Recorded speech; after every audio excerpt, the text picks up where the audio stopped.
கர்த்தருக்குள் பிரியமானவர்களே, அக்டோபர் 24 இன்றைய பனித்துளிகளின் தலைப்பானது பரமபிதாவை அழையுங்கள். வசனம் லூக்கா 23வது அதிகாரம் 46வது வசனம்.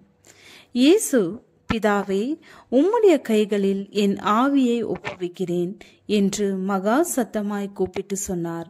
இப்படி சொல்லி ஜீவனை விட்டார். மோகனும் ரேகாவும் தங்களுடைய ஒரே குழந்தையை இழந்த பின்பு தங்களை என்னவென்று அழைத்துக் கொள்வதென்று தெரியாமல் கஷ்டப்பட்டனர். குழந்தையை இழந்த பெற்றோர்களை அழைப்பதற்கென்று ஆங்கில வார்த்தை கிடையாது.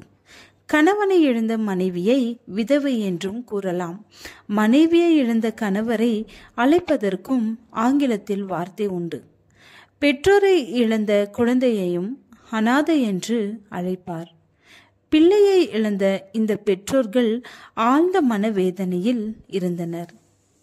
கருச்சிதைவு, குழந்தையின் திடீர் மரணம், தற்கொலை, வியாதி, விபத்து, மரணம் இந்த உலகத்திலிருந்து குழந்தைகளை இப்படி பல்வேறு விதத்தில் எடுத்துக்கொண்டு பெற்றோர்களின் அங்கீகாரத்தை பறிக்கிறது. தேவன் தன்னுடைய ஒரே பேரான குமாரன் சிலுவையில், பிதாவே, உம்முடைய கைகளில் என் ஆவியை ஒப்புவிக்கிறேன் என்று சொல்லும்போது இந்த ஆழ்ந்த வேதனையை புரிந்து கொண்டார். இயேசு மாம்சமாக பிறப்பதற்கு முன்பாகவே தேவன் பிதாவா இருந்தார்.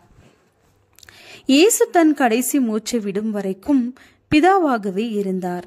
இயேசுவின் சரீரம் கல்லறையில் அடக்கம் பண்ணப்படும் போதும் தேவன் பிதாவாகவே இருந்தார். உயிர்த்தெழுந்த குமாரனுக்கு பிதாவாக தேவன் இன்னும் நிலைத்திருக்கிறார். இது பிள்ளைகளை இழந்த பெற்றோருக்கு மீண்டும் தங்களுடைய பிள்ளைகள் உயிர் வாழும் என்ற நம்பிக்கையை கொடுக்கிறது. இந்த உலகத்திற்காக தன்னுடைய குமாரனை கொடுத்த பரலோக பிதாவை நீங்கள் எப்படி அழைப்பீர்கள்? அவர் உனக்கும் எனக்கும் தகப்பனே, இன்னும் தகப்பனாகவே இருக்கிறார். நம்முடைய வியாகுலத்தை வெளிப்படுத்தும் துயர சொற்களஞ்சியத்தில் வார்த்தைகள் இல்லாத போதும் தேவன் நம் தகப்பனா இருக்கிறார். அவருடைய பிள்ளைகளாய் நாம் இருக்கிறோம். தேவன் உங்களுடைய தகப்பனாகவே இருக்கிறார் என்பதையும் அவர் உங்களை பிள்ளைகள் என்று அழைக்கிறார் என்பதையும் நம்புவதற்கு உங்கள் இருதயத்தை எப்படி திருப்புகிறீர்கள்?